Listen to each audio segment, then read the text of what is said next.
T3B TV mbokk yi asalaamaaleykum ñu ngi leen di nuyu rafetlu baax ànd bi ak ñun tey àllarba fukki fan ak juróom-ñeent ci weeru février atum 2025 amante ñu mbégte daal di dellu soit ak yéen si seen émission ressources naturelles di émission bi nga xam ne moo leen di faram-fàcce lépp lu jëm ci wàllu énergie ressources naturelles nature bi mu mën ci doon waaye pétrole ak gaz ak yeneen ressources yi nga xam ne Sénégal daal dina ko am waaye koom-koom bi nga xam ne moo lamboo ci ressources naturelles yooyu yëpp dañ koy waxtaanee ci jotaay bi nga xam ne moom lañ leen di dégtal àllarba bu jot si T3B télé bu baax bi tey nag dinañ waxtaanee lu jëm ci wàllu énergie wàllu pétrole ak gaz lu jëm ci wàllu souveraineté énergétique xam ngeen ne état bu Sénégal à travers la SAR mu ngi nekk di poser ay jalons yu important yu.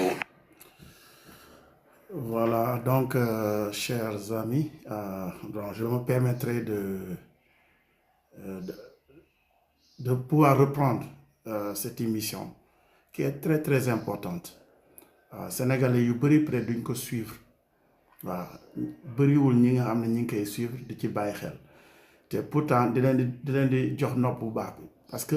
foofu ne nii gis nga Clédor Sène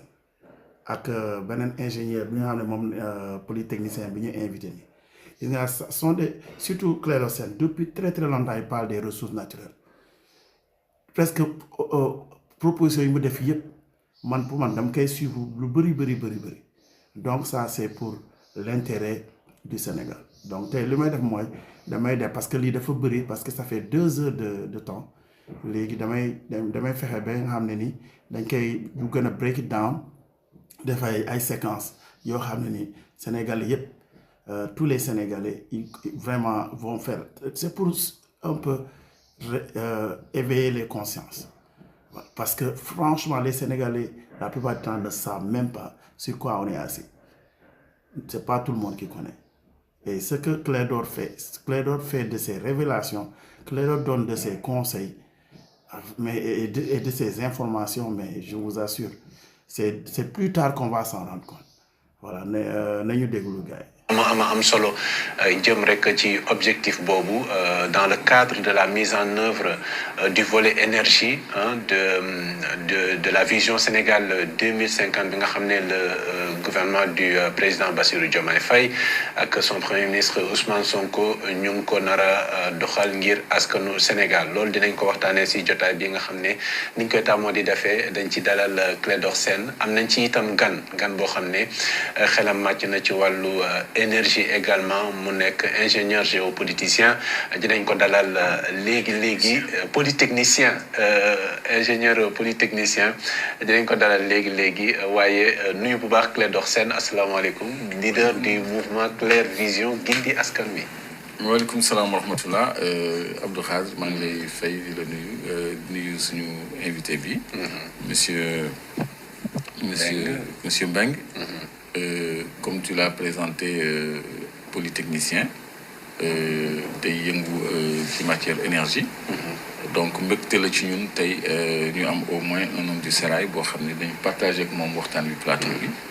di doxee foofu nuyuwaale ñuy suivre seen émission T3B yëpp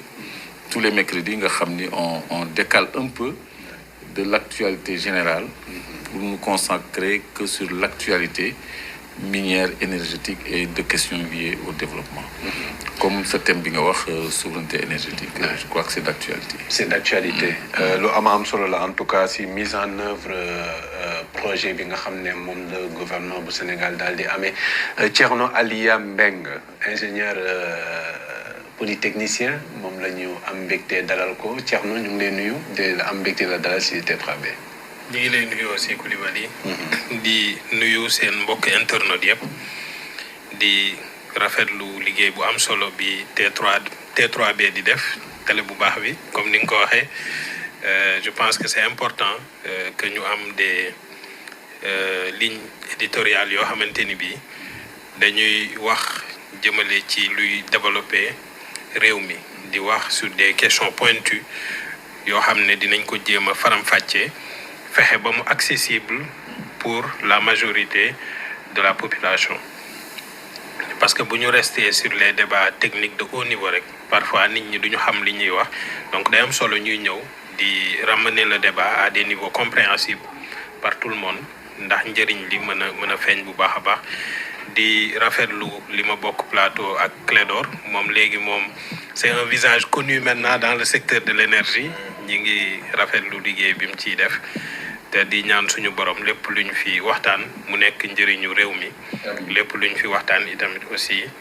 nekk loo xam ne lu jublee doon lu jëriñ askan wi. jërëjëf ñu ngi ci am yaakaar bu baax a baax te am ci yaakaar ci yéen itam ndax looloo waral ñu dalal leen fii jaajëfal bu baax mbokk yi ci diaspora bi ak ci réewum Sénégal ñu ñuy suivre saa su nekk ci émission ressources naturelles wàllu énergie dinañ ko waxtaanee bu baax a baax waxtaanee également lu jëm ci souveraineté énergétique ne ma leen ko waxee actualité bi nag ñeel wàllu pétrole ak gaz bi dinañu faram-fàccee après xool bu baax 595 milliards yooyu noonu nga xam ne Sénégalais yi dégg nañ ko naka lañ koy partagé parce que Woodside da ciy am ak Sénégal da ciy am ñu xool naka la ñuy war a partagé loolu d'abord Alia Clédor balaa ñuy ñëw ci yow naka nga gisee nouvelle boobu parce qu'on voit que même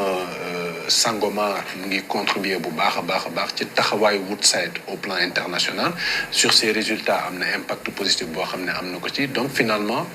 Sangomar potentiel bi de plus en plus dafay nekk potentiel boo xam ne dafay raw suñu njoxt ban xalaat nga ci am ban commentaire nga ciy def. waaw je pense que am pétrole ak gaz ci réew yokkute la ndax dina permettre ñu def ce qu'on appelle une économie de rente quelque part maanaam xaalis la boo xam ne day ñëw di daanu si di dugg ci gafaga réew mi sans pour autant que mu am forcément à la base production lu mel ni par exemple mbay wala yu ni mel maintenant économie ci chaîne de valeur bi maintenant rente yooyu noonu il faut que ñu non seulement faut pas que mu pervertir notre économie maanaam jël ko mu dépendre juste des rentes et que ñu fàtte yeneen secteurs yi nga xamante ni bii ñoom ñooy les véritables secteurs productifs. secteurs dérivés yi. voilà les vrais secteurs productifs comme le secteur primaire. d'accord d'accord comme le secteur primaire comme le secteur secondaire. effectivement nga xam ne ñoom ñooy contribuer. lu ci ëpp ci PIB bi. maintenant bu ñu jëlee contrat pétrolier ak gazier yi. je pense que dafa am benn lu ci nekk loo xamante ni bii day tax bu ñu annoncé chiffre yu ni mel dañ ciy kontaan mais dañuy xam ne itamit aussi jaragul trop ñuy tàccu parce que boo xoolee les contrats pétroliers day am ñaari phase yoo xam ne moo ciy nekk day am le cost oil am le profit oil partie cost oil boobu nag lu ci bëri maanaam ci production bi ay remboursement d'investissement lay nekk donc opérateur privé yooyu bu ñu ñëwee ci réew mi def recherche ba gis pétrole exploiter ko dañuy rembourser d'abord les coûts d'investissement après ñu doog a jël li nga xamante ni bii mooy li réew mi di am ñu doog ko commencer di ko ci jox en tout cas au départ li ci ëpp ci ay coûts d'investissement lay dugg bu ñu demee nag ba ci kanam plus la production évolue et plus il se rembourse plus ñu commencer di mën a séddoo ak réew mi nga xamante ni bii moom moo leen accueillir ce qui est normal parce que ñoom ñooy investir quand même seen xaalis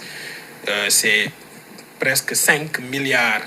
de dollars d'investissement c'est beaucoup d'argent c'est des milliers de milliards de francs CFA yoo xamante ni bii ñoom ñoo jël quand même seen alal dugal ko ci donc loolu c'est normal maintenant pour man le défi majeur pour l'État du Sénégal c'est le contrôle des coûts maanaam coûts yi nga xamante ni bii moom la opérateur yooyu di annoncer ne ñoom loolu la ñu investir il faut qu'on ait la capacité de bien surveiller ces coûts-là de sorte que ñu xam ni buñ nee dërëm lañ ci dugal ñu xam ni effectivement dërëm boobu noonu lañ def ci investissement Oui, ça a été remis en cause par le gouvernement. ba ñu jotoon ci def benn évaluation. Exactement. Je pense que les évaluations sont en cours. Mais en tout cas, pour moi, le défi majeur, c'est le contrôle des coûts. Parce que si nous contrôlons les coûts, ci la ñuy mën a xam véritablement lan lañ dépensé te ci la ñuy fexe itamit aussi ba kenn bañ ñoo nax. Voilà. Donc pour moi aujourd'hui, c'est bien, c'est une bonne nouvelle. La production se poursuit. C'est en train d'être vendu. Am na ci sax loo xam ne jaay nañ ko la SAR ba mu nekk di ko raffiner. loolu noonu yëpp dinañ ci ñëwaat. Mais pour man li ëpp solo aujourd'hui, c'est le contrôle des coûts et veiller à ce que vraiment liñ ci am nekk le maximum possible, ce qui permettra aussi d'aborder plus tard peut-être la question de la renégociation des contrats, parce que loolu itam aussi je pense que mën na ci am njeexital bu am solo. Tout à fait. Clédor yaa ngi ko wax nañ ko fi ba taay li nga xam ne moom la Sangomar contenir en termes de réserve nee nañu ça va aller crescendo maanaam day gën di yokk et les résultats yi nga xam ne Woodside daal dina ko fësal wane na ko. Dernière mise à jour bi ça concerne les ventes yi nga xam ne moom la ñu am en termes de recettes mu toll ci 595 milliards finalement Woodside Sangomar n'est pas petit hein. Non, Sangomar n'a même pas encore atteint sa vitesse de croisière parce que y a la phase 2 qui se profile. Waxoon nañu ni qu'au fur et à mesure de l'exploitation, parce que ñoom ils ont commencé par les plus difficiles. Ils sont à plus de 5000 mètres. 5000 mètres sous le sous-sol marin. Boo ci boolee le niveau de l'eau, c'est plus 2850 mètres carrés, donc presque 6000 mètres la ñu dem. Donc au fur et à mesure ñuy remonter dañuy capter yeneen réservoir, donc c'est une production day yokk. Donc il faut mettre une autre plateforme pour capter cette augmentation de production. te loolu mu ngi suñu kanam te loolu mooy phase 2 bi. Donc, phase 1, on n'a pas démarré par 100 000 barils, on a démarré, je crois, par 75 000. Après, nous atteindre les 100 000 barils jour, nous avons conformément à plan de production bi Phare Limited déposé avant Woodside. Donc, nous avons approuvé en 2019. Donc, il y a de bonnes nouvelles devant nous.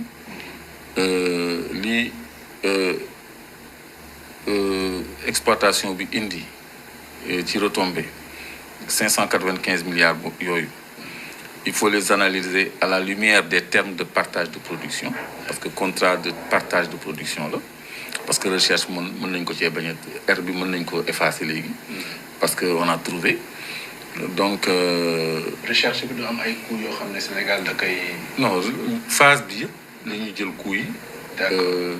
en compte. Donc loolu mooy 5 milliards de dollars yi monsieur Mbengue wax yoo xam ne dañ ko contesté état du Sénégal da ko contesté donc ñu ngi nekk di examiner les coûts réels loolu dafay poser un problème d'accompagnement et d'encadrement des contrats pétroliers parce que bu ñu demee ba en phase d'exploitation ngay doog a évaluer parce que c'est un nouveau gouvernement qui vient aussi peut-être Macky ne l'aurait jamais fait parce que dans les coûts dugal nañ ci leen neex yëpp donc ñu xaar ba en phase d'exploitation ngay doog a auditer les coûts pétroliers je crois que ça pouvait se faire en amont donc régime sortant bi moo ñu waroon leeralal lan la ñu teg réellement dans les coûts de production si on sait que même les prestataires c'est une prestation des dugg dans les coûts de production donc à GTA c'est à peu près la même chose qu'ils ont déclaré 2 fois plus je crois ils sont passés eux à 2 fois plus que Sangomar ce qui est impossible. Foofu aussi le cabinet Mazars a établi qu'il y a des surcoûts et il y a des rubriques qui ne sont pas éligibles au recouvrement pétrolier donc loolu il faut que ñu càmbar ko ba nga xam ne lu ñu war a génne day leer ni lii la parce que ministre Birame Souleye wax na ko nee na ils vont auditer les coûts pétroliers pour être sûr de leur réalité. Donc léegi ci 595 milliards yooyu nga xam ni on le prend pour une bonne nouvelle donc dañ koy dugal ci tableau de partage de production bi tel que défini dans le contrat. kon gouvernement bi dans son élan de transparence moom mi nga xam ni pour la première fois ñu publier rapport de production on a produit tant de millions de barils pendant telle période. Je crois que dans la lancée, ils vont nous dire, dans ces 595 milliards, lan moo ci la part de l'État qui va aller au budget. Léegi nag, il va se poser le terme de la pétrolier. Parce que bu ñu demee ba en phase d'exploitation, ngay doog a évaluer parce que c'est un nouveau gouvernement qui vient aussi. Peut-être Macky ne l'aurait jamais fait parce que dans les coûts dugal nañ ci leen neex yëpp. Donc ñu xaar ba en phase d'exploitation ngay doog a auditer les coûts pétroliers. Je crois que ça pouvait se faire en amont. Donc régime sortant bi moo ñu waroon leeralal lan la ñu teg réellement dans les coûts de production si on sait que même les prestataires c'est une prestation des dugg dans les coûts de production. Donc à GTA c'est à peu près la même chose qu'ils ont déclaré, 2 fois plus je crois. Ils sont passés eux à 2 fois plus que Sangomar, ce qui est impossible. Foofu aussi le cabinet Mazars a établi qu'il y a des surcoûts et il y a des rubriques qui ne sont pas éligibles au recouvrement pétrolier. Donc loolu il faut que ñu càmbar ko ba nga xam ne lu ñu war a génnee day leer ni lii la parce que ministre Birame Souleye wax na ko nee na ils vont auditer les coûts pétroliers pour être sûr de leur réalité. Donc léegi ci 595 milliards yooyu nga xam ni on le prend pour une bonne nouvelle donc dañ koy dugal ci tableau de partage de production bi tel que défini dans le contrat. Kon gouvernement bi dans son élan de transparence moom mi nga xam ni pour la première fois ñu publier rapport de production. On a produit tant de millions de barils pendant telle période. Je crois que dans la lancée, ils vont nous dire, dans ces 595 milliards, lan moo ci la part de l'État qui va aller au budget. Léegi nag, il va se poser le terme de l'allocation des fonds issus du pétrole et du gaz. Macky Sall dafa indi woon benn terme de partage boo xam ne yëf bukki la dëgg. Heureusement,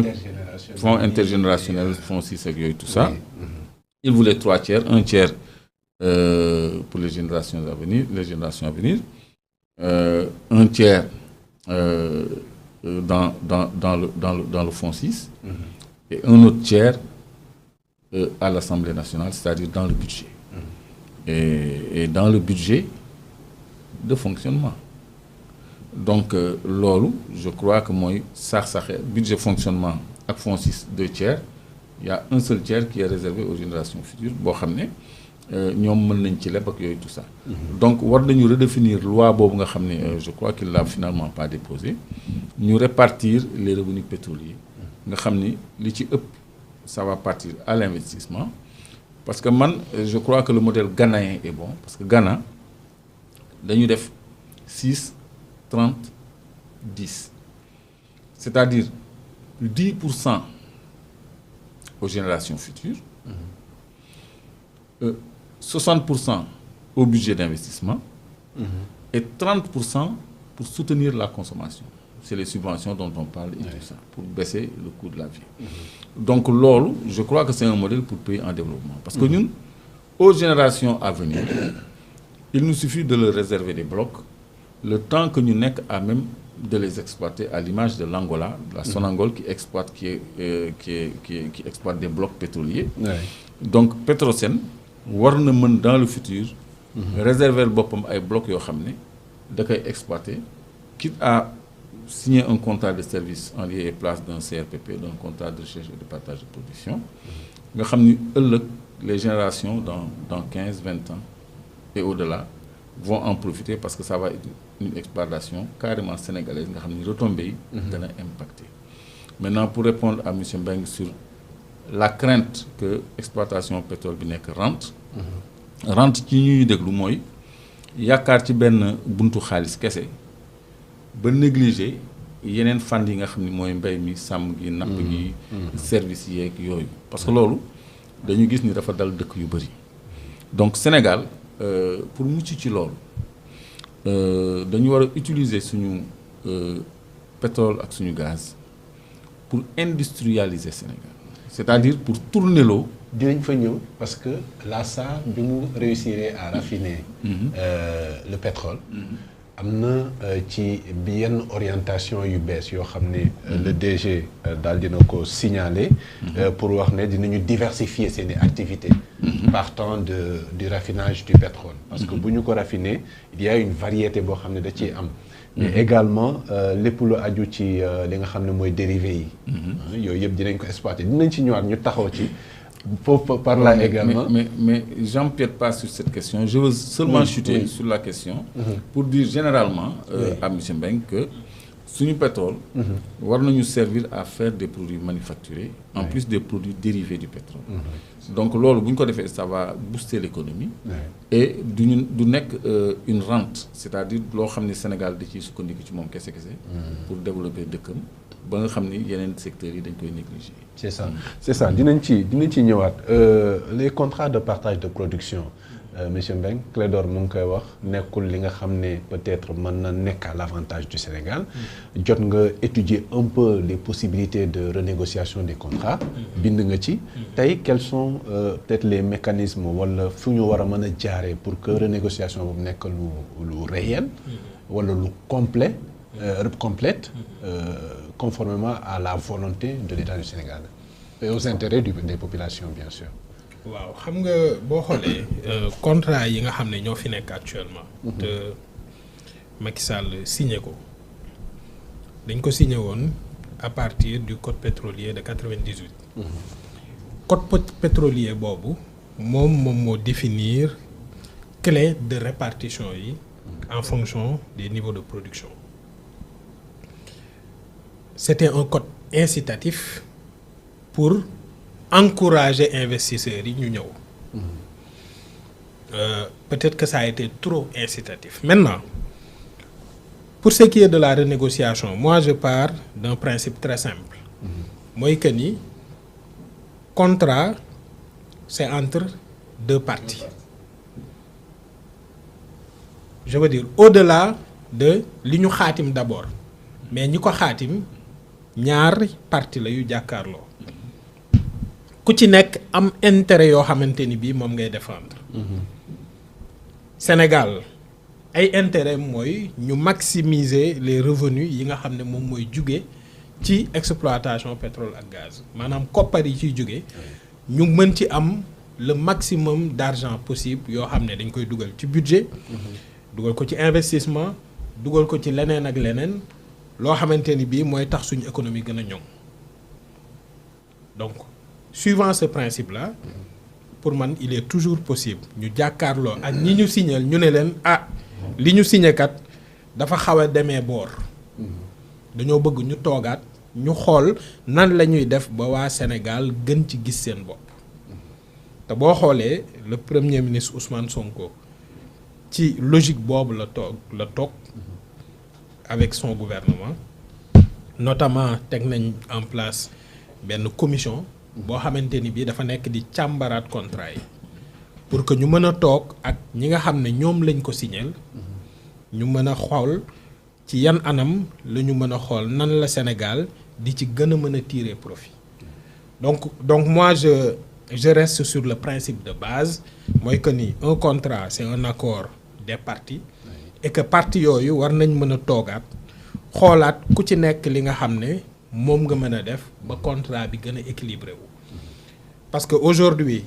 Sénégal dañoo jàpp ni contrat yooyu noonu yëpp c'est déséquilibré en faveur de ces opérateurs il faut qu'on revienne pour rééquilibrer ces contrats maintenant rééquilibrer ça signifie que partie bu ci nekk di nga def ay concessions loolu nag waxtaan la gouvernement bi ñu ngi ci te je pense que buñ ci paree war nañoo mën a am njeexital bu positif pour askan wi et pour le Sénégal. Conformément à la Constitution. Exactement. Les ressources appartiennent au peuple. Voilà.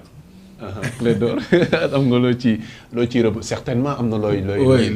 Les ressources naturelles appartiennent au peuple. Oui. Constitution bi moo ko wax article 25.1. Oui. Mais code pétrolier 98 bi nekk en vigueur bi nga évoqué en son article 30. Je crois que Moustapha Régis mës na ko wane. dañu ni le titulaire du titre minier d'hydrocarbures acquiert la propriété de l'hydrocarbure extrait en tête de puits produit en tête de puits donc loolu xaw na waroo tuuti xam nga commencé woon nañ fi législation minière dañ ko bàyyi yow géré woo sa émission bi on avait convenu monsieur Mbengue à chaque émission ñu jukki quelques dispositions du code pétrolier et du code minier pour que nit ñi miin ko donc indi na ma article 30 bi nee na ma le titulaire d'une concession d'exploitation acquiert la propriété des hydrocarbures produits en tête de puits donc lii je crois que am na liggéey bu ñu ci def war a def parce que dafa waroo avec la constitution qui est la mère des lois qui dit comme M. Mbengue l'a dit, les ressources naturelles appartiennent au peuple. Code pétrolier 98, moo nekk en vigueur. Donc la question c'était quoi encore par rapport à la renégociation. La renégociation, comme ni mu ko waxee, un contrat c'est un accord entre deux parties. Tout accord entre deux parties fait loi. maak yow lu ñu jiboo ba tënk ko loi lay doon règle lay doon donc on a plusieurs angles de négociation parce que monsieur Mbengue wax na le déséquilibre de certains contrats ci partage de production bi day am déséquilibre parce que lii ci production restante bi la et je signale toujours pour Sangomar par exemple sur le profit oil jusqu'à 100 000 barils jour on a 20%, mais si on ajoute un baril jour on change de tranche on a 25%. Pourquoi ne pas faire un plan de production sur 100 000 barils 1 et réclamer 25% au lieu de 20% tel que défini dans le tableau de partage de production kii benn angle de renégociation la boo xam ne nguur gu bees gi moom xaatimul li il est à l'aise pour renégocier ci angle boobu léegi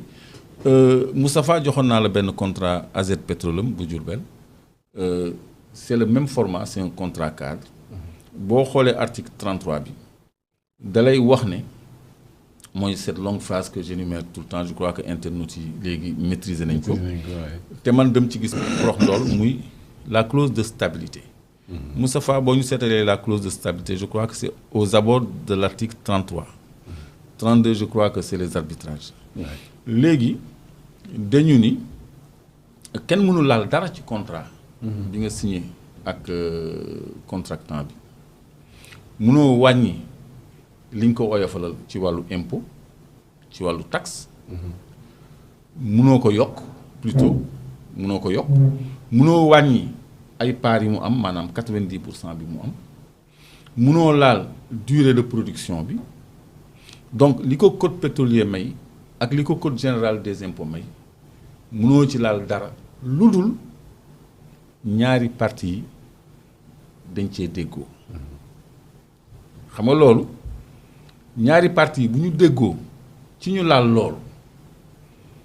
day daal di mën a nekk mais lu dul ñaari parties yi déggoo wuñ ci du mën a nekk léegi bu ñu créer commission de négociation loolu day mën a nekk parce que disposition boobu dafa ni il ne pourra être fait application au contractant d'aucune mesure ayant pour effet d'aggraver directement ou par voie de conséquence les charges et obligations découlant du code pétrolier et du code général des impôts tels que ces régimes ont été définis à la date de signature du contrat mais dañ ci teg sauf en cas d'accord entre les parties autrement lu ça veut dire qu'en cas d'accord entre les parties tout cela pourrait être revu donc loolu benn prox ndool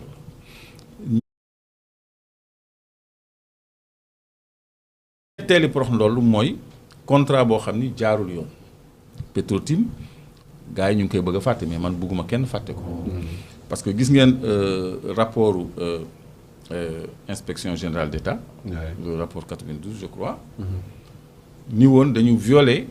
le code pétrolier en son article 8 qui dit que nul ne peut être nul lu ma lay ku ma lay fàttali nul ne peut être titulaire d'un titre minier d'hydrocarbures. Nul ne peut être titulaire d'un titre minier d'hydrocarbures s'il ne justifie des moyens techniques et financiers pour mener à bien les opérations pétrolières. Kenn mënut a am licence su pétrole wala gaz. te fës wane woo. amuloo kattan bi ci xaalis. wala ci xarala loolu waruñu la jox titre minier d'hydrocarbures léegi GTA ak Kayar c'est Petro-Tim. Donc dañu violer disposition article 8 loolu paaka la bu ñu mën a teg seen put pour ni leen yéen li ngeen am sax d'ailleurs teguwul ci yoon ba noppi code pétrolier dafa ni en cas de violation du code pétrolier le Sénégal peut exercer son droit de reprise mooy maanaam installation yi ñu sanc foofu yi ñu samp foofu yëpp Sénégal day nekk moomeelam parce que dañu xotti yoon donc loolu boo ko amee comme gànnaay maanaam comme argument de négociation. day doon moomeelam à la perte de l'investisseur. à la perte de l'investisseur parce que dañu je crois que c'est 29 dinaa la ko woon parce que nañu continuer def législation. on va continuer c'est-à-dire chaque émission su ñu amee quelques articles ñu partagé ak nit ñi. dañuy gis ni autorités yi quand même am nañu ay angle d'attaque contractuelle bu ñu mën a négocier moo tax. je parle souvent d'ingénierie contractuelle war nañu former en droit contractuel en droit pétrolier minier c'est un autre droit. parce que droit dafa bëri ay compartiments parce que ñun ñu ngi en période de gouvernance pétrolière et gazière xoola monsieur Mbengue li muy wax réévaluation coût pétrolier yi il faut de l'expertise pour mën a contredire Woodside ci loolu donc droit de reprise code pétrolier moo ko prévoir léegi boo amee argument yooyu yëpp ki ngay jàkkaar loolu da nga koy wax ni lii mënoon naa ko exiger je laisse tomber droit de reprise mënoon naa ko exercer je laisse tomber maintenant nu mu tudd le DSO le Domestic Supply Obligation mooy la part réservée à la satisfaction de la consommation intérieure loolu article 54 du code pétrolier bi moo ko wax article 54 bi muy nii les exploitants des gisements d'hydrocarbures peuvent être tenus dans les conditions fixées dans la convention ou le contrat de service d'affecter par priorité les produits de leur exploitation à la couverture des besoins de consommation intérieure du pays donc lii Macky Sall daf ko définir 250 mégawatts centrale Ndar énergie bi nga xam ne ba léegi duggaguñ ci parce que bon on tire pas sur une ambulance on va en parler un jour Ndar énergie na nit ñi jàpp Ndar énergie 5 MMCF. hein Les 35 MMCF. c'est insignifiant 35 MMCF c'est insignifiant donc léegi loolu il faut que ñu dem les nouvelles autorités dem ci BP ni ko ñun les besoins de notre consommation nationale c'est pas ce que Macky Sall vous a dit là les 35 MMCF de Ndar énergie non c'est ça et sur ce plan-là il y a quelque chose à négocier te c'est le lieu de revenir au discours du Premier ministre baal leen ma tuuti je parle et je regarde mon téléphone en même temps kan laa ko envoyé woon sax régie non ne me coupe pas attends c'est bien là d'accord je vous fais écouter juste ça anam sax oh là là may leen ma tuuti rek c'est ça les inconvénients et les aléas du direct hein. Écoutons le Premier ministre. Même incapable d'offrir de l'énergie en quantité et en qualité et à des coûts abordables. Et c'est pourquoi nous avons fait une option totalement différente de celle que nous avions trouvée ici. Nous avons besoin, à l'horizon 2050, de produire à peu près 10 000 mégawatts d'énergie. Nous en produisons à peine 1800 aujourd'hui. Ça vous donne un aperçu sur le gap. Et c'est pourquoi, très tôt, nous avons initié les discussions avec nos partenaires dans le cadre de l'exploitation du gaz de la GTA pour pouvoir capter le maximum du gaz à travers un pipeline à construire et alimenter le marché national dans le cadre du gaz tout pour. L'option qu'on a trouvée ici, c'était la liquéfaction presque de tout ce gaz-là et son exportation brute, nous laissant dans une situation de devoir continuer à importer des hydrocarbures pour alimenter nos centrales. Il nous faut travailler à offrir tous ces atouts, mais il nous faut surtout travailler à capter des investissements venant de partout, mais qui impliquent fondamentalement notre secteur privé national. léegi lii mooy négociation en fait te lii ci article 54 la sukkandiku parce que mu ngi négocier pour capter davantage de notre gaz mooy 35 standard cubique feet yi nga xam ne moom la Macky Sall définir ni mooy suñu besoin mooy suñu domestic supply obligation la satisfaction des besoins intérieurs ñoom nee nañu parce que waxoon na premier ministre waxoon na déjà que ci GTA d'emblée dinañu am équivalent wu 2 gigawatts. Il y a un internaute qui m'a dit Clédor je comprends pas parce que tu parles de gaz et tu parles de kilowattheure ou de gigawattheure. Précision pour les internautes gaz bi ñu am méthane la tudd. Le méthane c'est convertible en joule ou en kilojoule. Kilojoule ak kilowatt dafa am équivalence. Kilojoule nattukaayu tàngaay la kilowatt nattukaayu courant la. Courant daf ci am courant buy jóge ci tàngaay bu ñuy wax courant thermique donc boo amee kilojoule am na équivalent en kilowatt heure donc moo tax ci gaz bi premier ministre ni comme man ni may wax de temps en temps dinañu dolli 2 gigawatts ci 1,8 gigawatts yi nga xam ne mooy suñu consommation déjà parce que li tax jotaguñ ci c'est encore ce retard d'investissement parce que ñu ngi xaar le gazoduc de RGS pour prendre ça parce que l'option c'était de liquéfier et de donner à BP conformément au contrat de vente et d'achat SPA bi nga xam ni Matar Cissé encore une fois ak son homologue mauritanien ñoo ko signé en 2020 vendant la totalité de la production à BP loolu le premier ministre nekk di renégocier te moom wax nañu am na déjà équivalent 2 gigawatts lu mën a alimenter 2 gigawatts te en perspective de la croissance de l'augmentation de la demande ñu ngi jëm ci besoin wu 10 gigawatts te loolu moom mu ngi ciy anticiper di ci travailler déjà donc loolu c'est vraiment une satisfaction entre parenthèses su ma déggee lu mel noonu man damay kontaan en fait parce que damay gis ni ñu ngi ci yoon bi donc loolu article 54 détermination de la consommation intérieure mën na nekk un angle de négociation et vous avez vu que premier ministre teg na ci tànkam ba am na ci ay résultats donc yooyu yëpp nag ay porox ndoll la ci contrat bi nga xam ne mën nañ ko renégocier donc disposition bi ma cité woon ci clause de stabilité bi en cas d'accord entre les parties accord entre les deux parties li ko mën a indi mooy changement de régime wala pression populaire et chaque fois en parlant de pression populaire je donne l'exemple du Niger bu nga xam ne 5,5% la amoon ci uranium mu am une pression populaire terrible Sarkozy ñëw négocier jox leen 12% plus des promesses d'investissement etc. Donc fii au Sénégal c'est pas une pression populaire bien que le débat public am na un côté un peu pression parce que tu sais qu'on nous écoute quelque part ay Woodside ak ay BP ils sont en train de suivre tout ce que nous faisons parce que ils sont en train d'écouter avec beaucoup d'attention ñëpp ñuy wax ci ressources naturelles et notamment ci pétrole et gaz donc moo tax ñoo bi nguur gu bees gi ñëwee ils ont suspendu les périodes de production BP a volontairement suspendu la phase de production di xaar les termes de la négociation pour déterminer la phase de production le 1er décembre je crois la ñu déclaré entrer en phase de production mais il pouvait l'être depuis longtemps ça a été maintes fois annoncé et plusieurs fois repoussé donc négociation yi la ñu doon xaar et je crois que Sénégal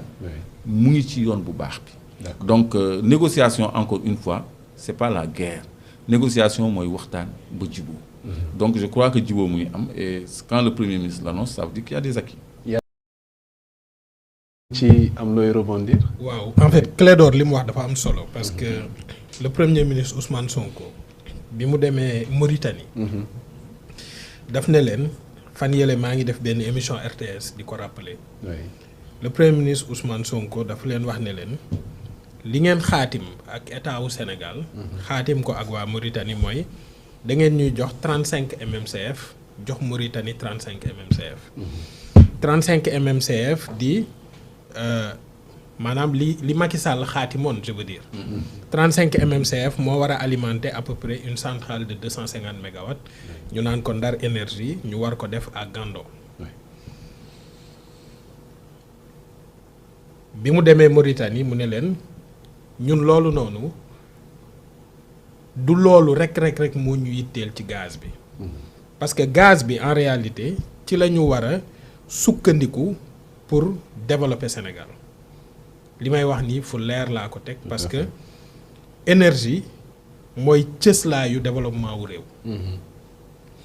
bu énergie yombee nit ñi dinañ ci gis seen bopp investisseurs yi dinañ ñëw parce que un investisseur qui cherche à venir dans un pays pour dugal xaalisam day xool rek au-delà des questions de stabilité de notation du pays etc. il regarde les facteurs de production. Et quand tu regardes les facteurs de production énergie da ciy am part bu am solo. Énergie accessible et à moindre coût. Accessible et à moindre coût. Oui. Donc énergie bu yombee problème mu emploi lu ci bëri day féete ginnaaw développement économique gu réew bi day gën a avancer parce que dañuy mën a produire de la valeur ajoutée. mu ñëw dolleeku ci gafaga réew mi. Oui. donc moom bi mu demee Mauritanie daf ne leen ñun dañoo soxla 150 MMCF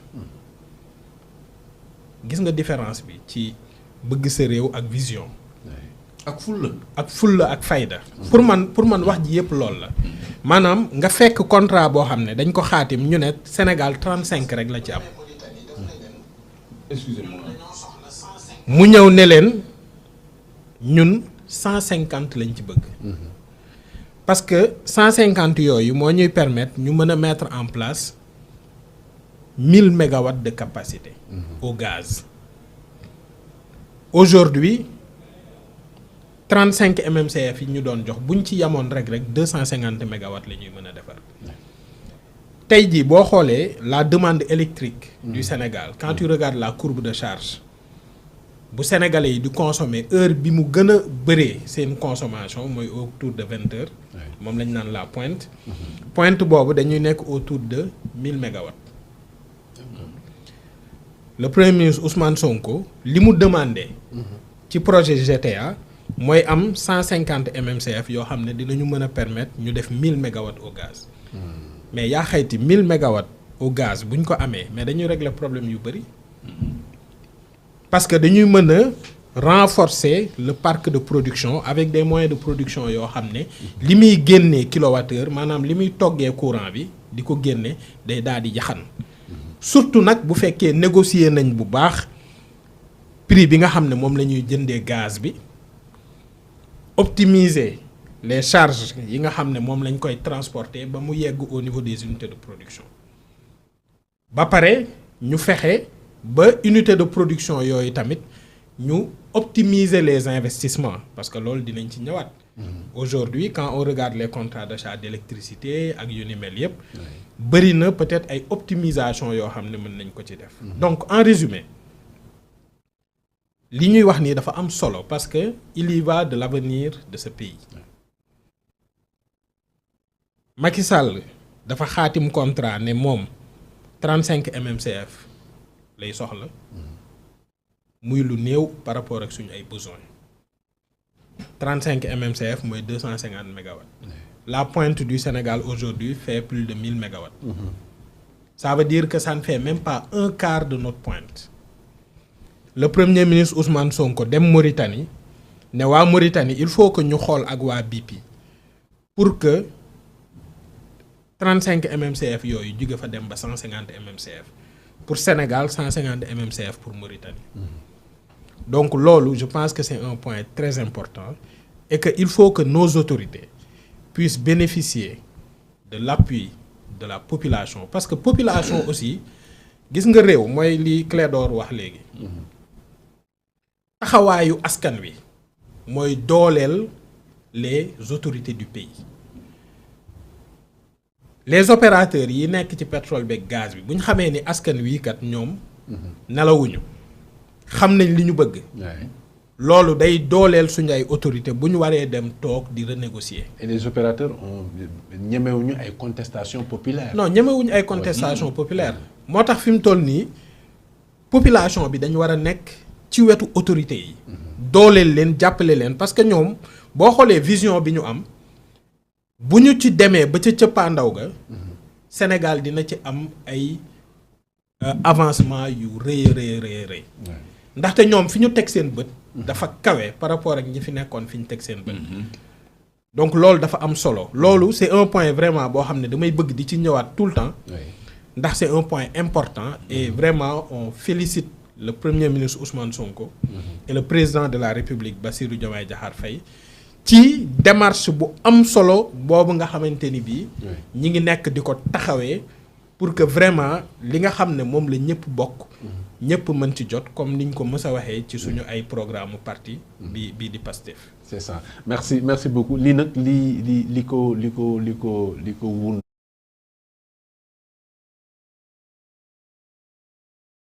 bi doon wax ni SAR mën na raffiner pétrole Sangomar parce que jàngal na boppam ni ñuy raffiner pétrole Sangomar pensant à AKTBS mais que intrant yi ñu ciy def pour raffiner suñu pétrole xaw ma ndax yaa ngi fàttaliku discours boobu ça résonne encore dans ma tête dina cher goo xam ne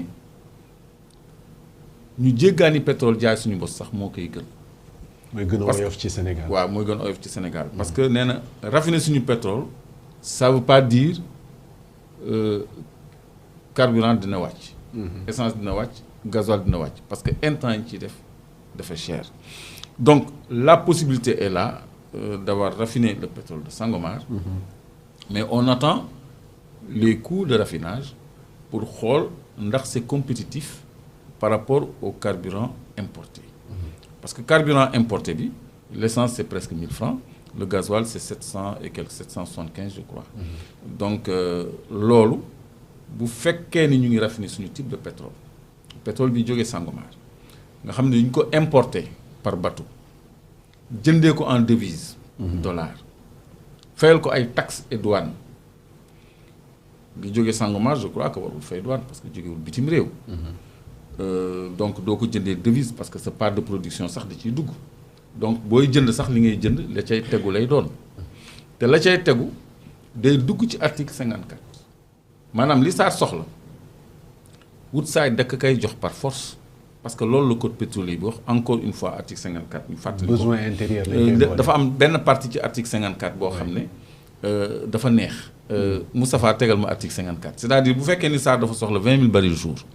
besoin am nekk 40 000 barils jour léegi dans cette hypothèse maanaam bu ñu joxee les exploitations de gisements d'hydrocarbures pour être tenues dans les conditions fixées dans la convention ou le contrat de service d'affecter par priorité les produits de leur exploitation à la couverture des besoins de la consommation donc war na leen ñu jox ñu ñun li ñu soxla ba pare balaa ñuy importer dara léegi nee na la part de production revenant aux exploitants après satisfaction des besoins intérieurs seulement peut être exportée librement en franchise de tout droit noonu disposition boobu nekkul fii ci contrat yi la nekk contrat yi dafa ne bu fekkee ni dañu jël li nga xam ne dañ ko définir comme besoin de consommation nationale SAR wala Sénélec wala État du Sénégal day am 60 jours pour fay Woodside 60 jours c'est-à-dire ñun 40 000 la SAR di traité par jour lay soxla par jour donc 20 000 bi suñu part de production la exemple laa jox rek c'est pas des chiffres que je dis exact beneen 20 000 bi Woodside moo ñu koy jaay au prix coûtant sur le marché international léegi Sénélec SAR d'abord da koy jël génnee ci fuel jox Sénélec mu lakk courant génnee ci nu mu tudd diesel oil jox ko boulanger yi ñu tourner génnee ci kérosène jox ko aéroport yi ñu tourner génnee essence ak gasoil jox ko ñi ko soxla ñu tourner 2 mois après muy doog a fay facture Woodside ça veut dire que ci 20 000 yi mais 20 000 bu njëkk bi sax suñu moomeel lay doon léegi boo boolee ñaari avantage yooyu je veux dire forcément carburant dafay wàcc gaz bi ñuy toggee le butane bu bokkul ak méthane bi ñuy produire GTA ak Kayar bi Kayar war a produire ak bi Gadiaga di produire donc gaz bi dafay wàcc gaz bi ñuy toggee carburant dafay wàcc courant bi nga xam ne day lakk fuel ñoom HFO lañ koy wax fuel 180 dafay wàcc et forcément pouvoir d'achat sénégalais yi dafay yokk parce que carburant bu wàññeekoo lépp wàññeeku courant bu wàññeekoo lépp wàññeeku parce que comme on l'a dit tout à l'heure entreprise yi seen coût de production bi leen gën a sonal c'est le poste énergie donc am na ay industriels yoo xam ne ay 600 millions la ñuy fay Sénégal am ay milliards et cetera donc ñooñu bu fekkee ni seen facture divisé nañ ko par 4 5 je crois que seen produit manufacturé day gën a yomb ñu gën a compétitif ménage yi aussi seen facture bu ñu ko divisé par 4 5 dinañu am épargne boo xam ne même si le coût de la vie est un peu cher bu ceeb yokk wala suukar wala diwlin dinañ ko mën a jënd parce que dinañu épargner dara. ba noppi dinañu mën a am un peu plus de confort dans leur quotidien. faute moo gën a sonal nit ñi ci ménage yi boobaa di nga mën a teg une machine à laver. doo xalaat courant. boo dëkkee ay Tamba Kaolack Touba dëkk yu tàng yooyu Fouta et cetera. di nga mën a taal clim te doo ragal gars yi dañuy taal clim tuuti fay ko. parce que dañuy ragal courant bi ventilateur bi jël relais bi wala affaire yooyu. donc je crois que war nañu déglu ministre Birame Souleye. je crois que moom la ñu kii tegal. d'accord Moustapha merci beaucoup. ok Moustapha tegal ñu son. on écoute Birame buñ koy wàcc si fii ñun dañu ñëw xamal Sénégalais yi ne leen li nga xam ni moo génn ci suñuy mbeex Sarr jël na ko tey mi ngi koy togg ngir delloo ko Sénégalais yi mais it yi nga xam ne moom la Sarr di dox ak projet bu mag a mag bi tudd Sarr 2.0 mooy mu indiwaat raffinerie boo xamante ni bii day togg lépp li nga xam ne moom la Sénégal di tibbee ci Sangomar muy 100 000 barils jour yëpp dootuñu ko jaay ci biti dañ koy jox Sarr mu raffiné ko te loolu mooy lu gouvernement bi santaane ci ñoom ci lañ nekk ñoom ñu ngi ciy liggéey boole ci développer pétrochimie boole ci yeneen anam ak nam formation et cetera loolu dinañ ci ñëw ci kanam tuuti mais li am solo mooy ñu xam ko mag ñi nga xam ne bii ñoo fi nekk tey dem retraite bu ñu leen gërëmee ba noppi dañuy wax ñiy egsi mais dañ fay fekk ay jëmm yoo xam ni Sarr bu taxawee tey ñu mën koo tudd ñoom ñoo tax bu ñu ñëwee kon nañu dugal seen i jéego méngale ko pecc moomu ñuy pecc ci Sarr ngir li ñuy xaar ñu mën koo andi kon on appelle tout le monde et ñoom Sarr xam nañu ni am nañu gunge am nañu kóolute gouvernement du Sénégal président de la République premier ministre ak ñun ñi nga xam ne bii ñoo ànd ak ñoom ci liggéey bi ñu ngi leen ci encouragé te alors li may njëkk a leeral mooy am brut Sangomar taxul pétrole wàññeeku il faut que ñu déconnecté ñaar yi parce que li nga xam ni mooy tax ñu togg ko brut boobu dafa soxla li ñuy wax taux de soufre buy tax ñu mën a def blindage bi tax mu mën na toog méngoog ñun li ñu bëgg li ñu ciy def ci xaalis pour togg ko dafay bëri moo tax Sarr dina démarrer mais ittee mooy mu tabax raffinerie boo xamante ne bii parce que fi mu toll nii machine yi nekk ci Sarr bu ñu bëggee def loolu li ñu ciy dugal ci yeneen yu ñu koy booleel day bari ba nga xamante ne bii njëg gi mën naa cher kon li gën a yomb ci li may wax nii ñi comprendre xam nañ ko li gën a yomb tey mooy jël brut Sangomar jaay ko noonu ca biti jël xaalis bi dem jëndi brut ñëw jox Sarr xam loolu dafa gudd moo tax Sarr di jàngal boppam tey naka la koy toggee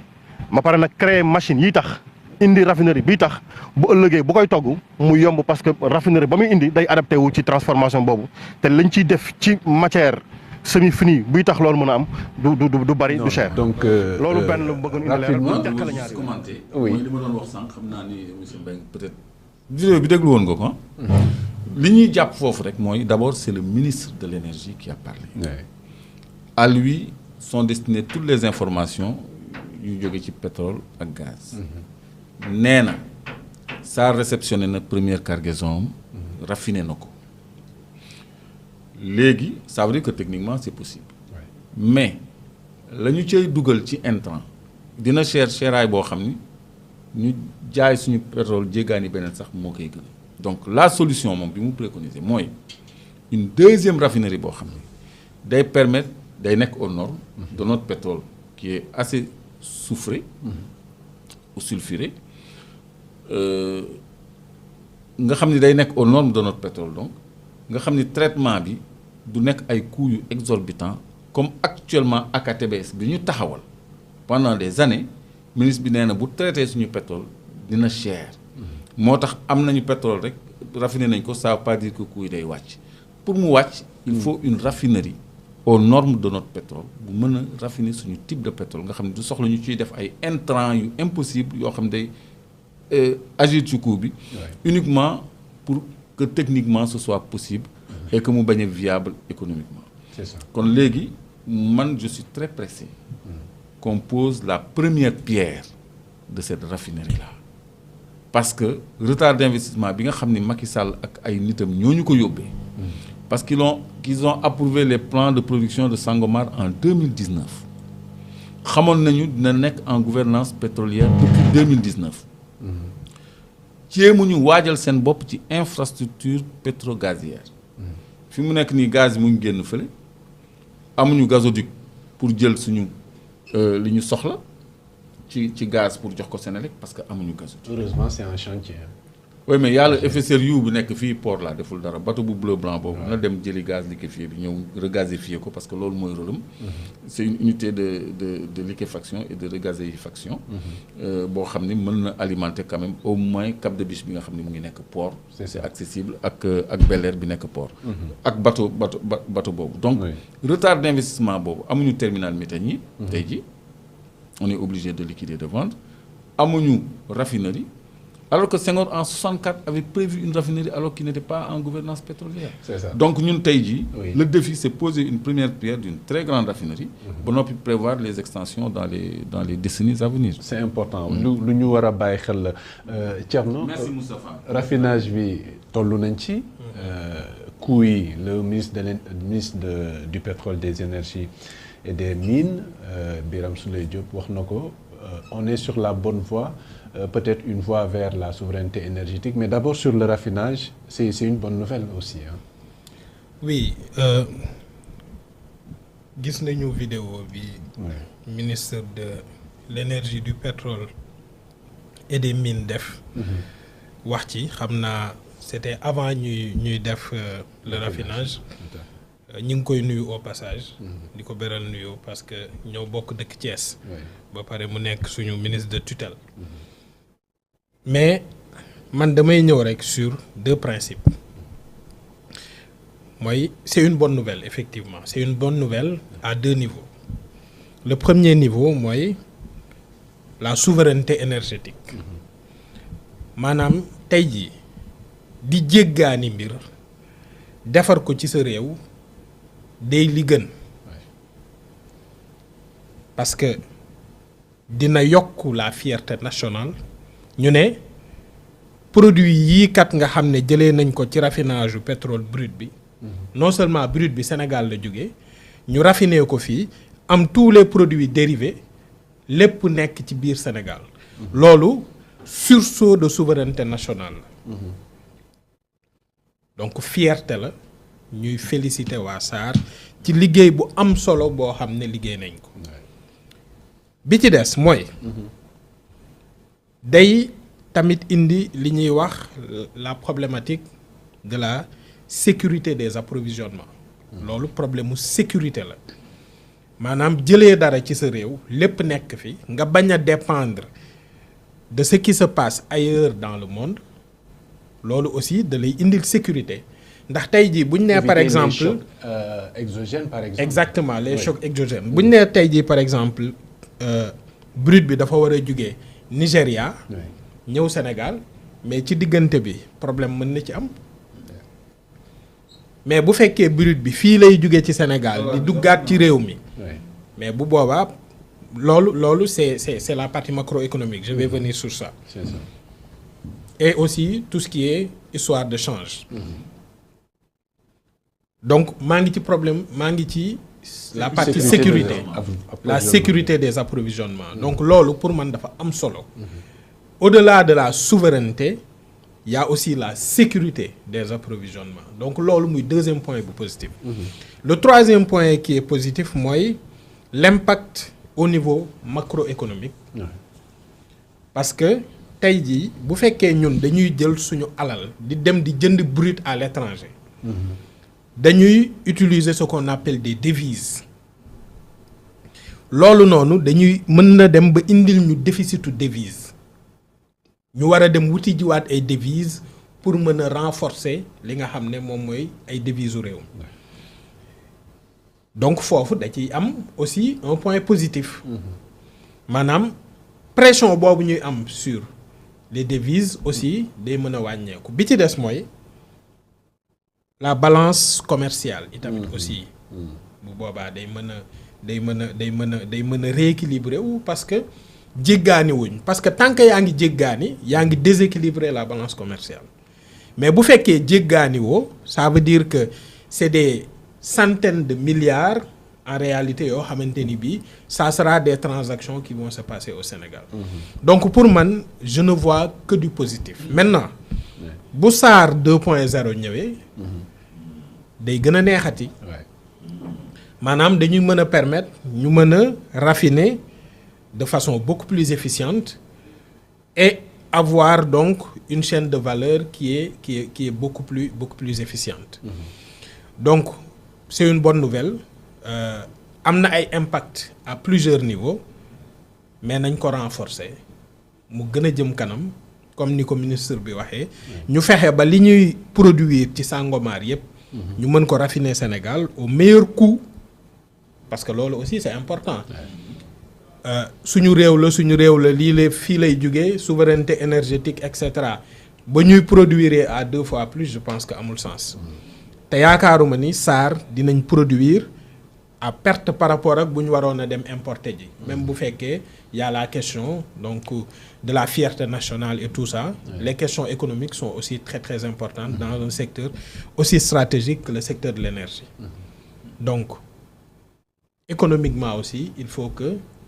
ce raffinage tienne la route. Et moi je suis convaincu que la SAR ne va pas faire des montages qui ne tiennent pas la route économiquement parlant. Donc pour moi aujourd'hui, si la SAR a décidé de raffiner le pétrole brut, ça veut dire que quelque part ça tient la route au plan économique. Donc c'est une bonne nouvelle et on va poursuivre. Et je pense qu'on n'aura que des bonnes nouvelles avec ce régime-là. Parce que bëgg nañu réew mi bëgg nañ Sénégal avancer. C'est ça. Dinañu diversifier seeni activités en traitant toute la chaîne de valeur pour d'abord produire exactement la pétrochimie, produire de l'urée, des lubrifiants, des granulés plastiques. loolu nga xam ne d'habitude industrie yi dañ koy soxla. Finalement on va même attaquer l'industrialisation.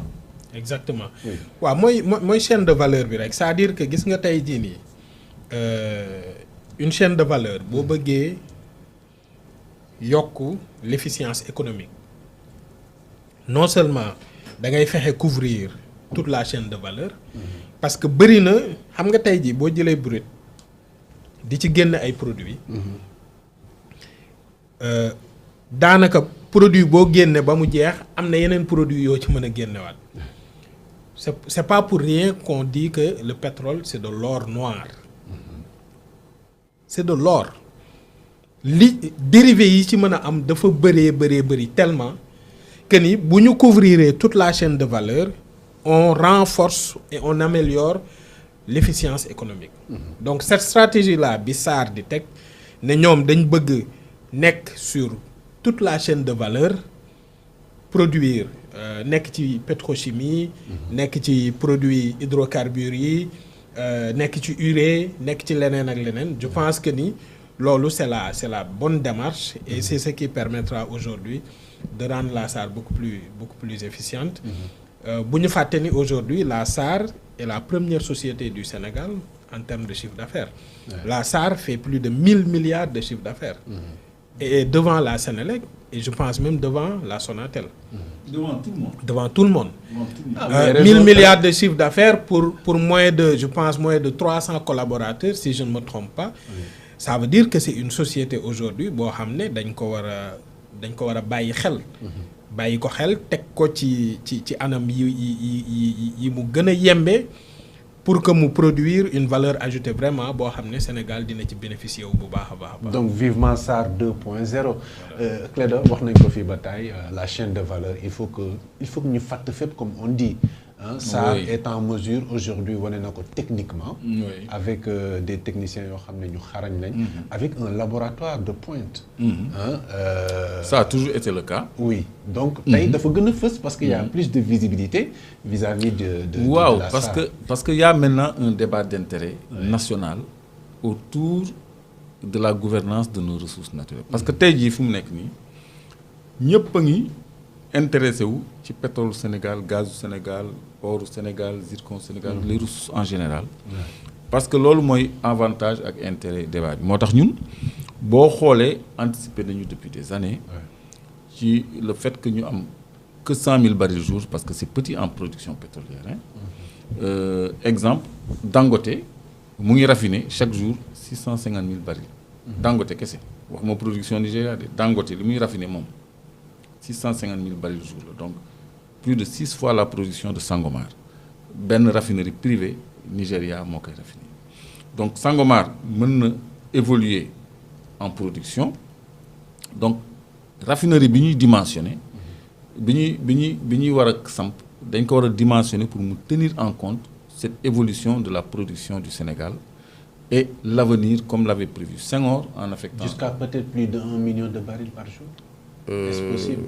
Mais bien sûr. Ouais. Parce qu'il n'y a pas que Sangomar. Il y a d'autres gisements yoo xam ne laalaguñ ko donc nañ ko dimensionner à sorte nga xam ne dina am par exemple c'est du pétrole. Diourbel ak yeneen blocs yu bëri dina mën a am une capacité d'au moins 15 millions de tonnes nga xam ne balaa ñuy atteindre seuil boobu balaa muy saturer dinañu prévoir ay réserves foncières yoo xam ne dañu mën a augmenter ay unités dans une zone nag libérée de toute habitation donc mu am une emprise sécuritaire ñu bañ a bàyyi comme SAR nga xam ne àll la woon nit ñi di jege si ba sës ko léegi moo tax man bëgguma ñu def foofu 2.0 bi mais ñu génnee ko donc ñun on avait anticipé donc dans le débat pour ni comme li ñuy am bëriwul 100 000 barils jour rek la mën na augmenter intérêt bi mooy ñu traité ko fii comme l'a dit le ministre Birame Souleye léegi liy tegu ci production bi comme Woodside moom day jaay rek mu jaay ñu au prix coûtant sur le marché international te boobaa daf ñu koy lebal 2 mois mu gën a neex donc ñun li ñu am ak ñoom li ñu am parce que ñun ñooy préemptaire pour jënd ñoo gën a prioritaire que Shell bi ñuy jaay parce que ñoom cargaison yu njëkk yi Shell lañ ko jaay donc ñun posé nañu le débat sur la transformation du pétrole d'abord par le raffinage nga xam ne ay produits dérivés la ñuy am les gaz butane propane après les éthers essence yeeg gasoil yeeg fuel yeeg diesel kérosène beeg yooyu yëpp ba ci lubrifiant yeeg goudron yi ak butime sax loolu SAR da koy génne. yaa ngi répondre d'ailleurs si benn question interne. Ah bon yëguma ko sax goudron bi ça fait partie des dérivés du pétrole. waaw goudron bi mooy les matières lourdes quoi parce que c'est une tour de distillation benn tour la bu am plusieurs compartiment bu nekk am tuyauterie bu correspondre ak moom moo tax mu bëri ay tuyauterie mel ni ay boutiques c'est très alambiqué un profane day gis ay tuyau rek mais bu ci nekk dafa am lu muy recueillir am fu mu koy yóbbu par effet de refroidissement parce que nu muy tuddee condensation mooy waaw bu refroidir day nekkaat liquide gis nga moi je perds mes notions donc par effet de condensation donc yi gën a oyof day mooy njëkk a liquéfié wu am na ñu nekk à l'état gazeux comme le butane le propane mais le reste c'est à l'état liquide donc butane ak goudron ñoom butime plutôt ak goudron ñoom ñooy mujjee ci suuf donc loolu mooy la distillation mais au-delà de la distillation posé nañu problème mu les produits composites les matières composite bi nga xam ne bi ci ëpp solo te ma koy wax toujours mooy le polypropylène directeur SAR di ko wax granulé plastique mais c'est la même chose ñoom granulé plastique mais c'est le polypropylène nga xam ne mooy matière composite bi nga xam ne moom la ñuy defaree beaucoup de produits manufacturés comme cette bouteille là on a donné l'exemple les boutons de chemise les coques d'ordinateur tout. Matière première presque incontournable. Parce que moi j'ai entendu un débat sur oui pétrole dina wàcc ba tolloog ndox prix les gens n'en auront plus besoin parce qu'on va passer à l'électrique on aura toujours besoin de produits manufacturés à base de pétrole. Donc léegi loolu bu fekkee ni produire nañu par exemple polypropylène mën nañu alimenter suñu ay industrie en matière première mën nañ ko exporter am ci devise léegi le gaz. Que ce soit le nu mu tudd bi génn GTA le méthane et le naphtha bi nga xam ne ci pétrole bi lay jógee bu ñu ko combiner ak pétrole bi mën nañu am aussi urée comme engrais ak yeneen engrais donc mën nañu am au-delà de ça beaucoup de choses donc loolu autorités yi prévoir nañ ko SAR prévoir na ko lancé wu dans toute la chaîne de valeur donc tey jii bu ñu nee SAR 2.0 day defar polypropylène qui va applaudir le premier. Oui bu ñu nee SAR day defar urée qui va applaudir le premier disons Petrosen c'est moi parce que ñun on a posé le débat très tôt ci fan la ñu war a jëm ci suñu gouvernance pétrolière lan la ñu war a compenser plus maintenant les unités de stockage parce que le carbone il faut le stocker. Donc loolu je crois que bu ci autorités yi doxee jëm ci day dëppook ñun li ñu yàgg a ñaax nit ñi avant que ñii di falu que ñun dañu war a dem vers la transformation de notre pétrole dans cette chaîne de valeur et on a toujours précisé que polychimie ça veut pas dire seulement urée parce que souvent gars yi bu ñuy wax polychimie ils pensent transformation du phosphate en urée par l'apport du gaz et de naphtha. Pétrochimie. Merci de me rectifier. Ouais. Moi, je ne m'entends pas parler. Pétrochimie. Pétrochimie, ça ne veut pas seulement dire obtenir de l'urée à partir du phosphate et du gaz. Mais c'est aussi la production de polypropylène. C'est incontournable dans l'industrie. Donc, lolo, je crois que nous, si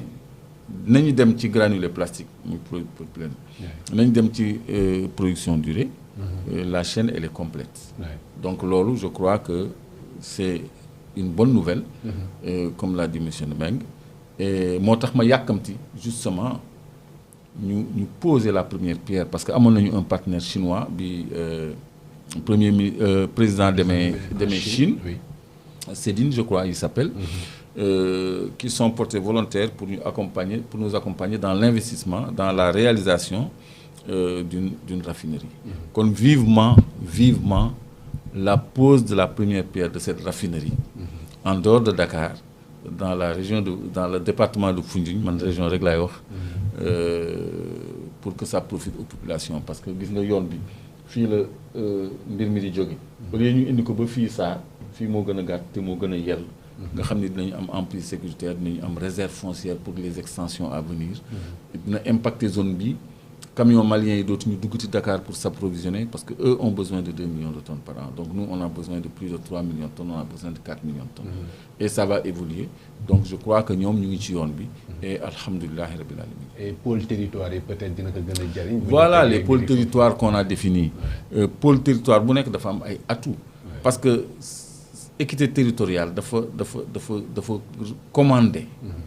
que la zone d'où provient la ressource ñu impacté ko ñu jëriñu ko au lieu ñu jël pétrole bi indi ko Dakar fii surcharger cette bombe là qui est la SAR de 5 millions de tonnes supplémentaires loolu yàgg naa wax ni je crois que c'est pas une option. Tant que ça appartient à la SAR, mais c'est bien. SAR Petrosen moko mom 83 et quelques %. Donc, c'est un chiffre d'affaires 1000 milliards, mais c'est un résultat net aussi, c'est 1000 milliards. C'est 1 million de résultats nets de dollars. 1 658 000 dollars. 1 milliard plutôt, 658 millions de dollars. 1 milliard 658 000 de dollars de net que la SAR fait. Quand même sans partenaire financier, SAR va nous. Voilà. Alors, Thierno.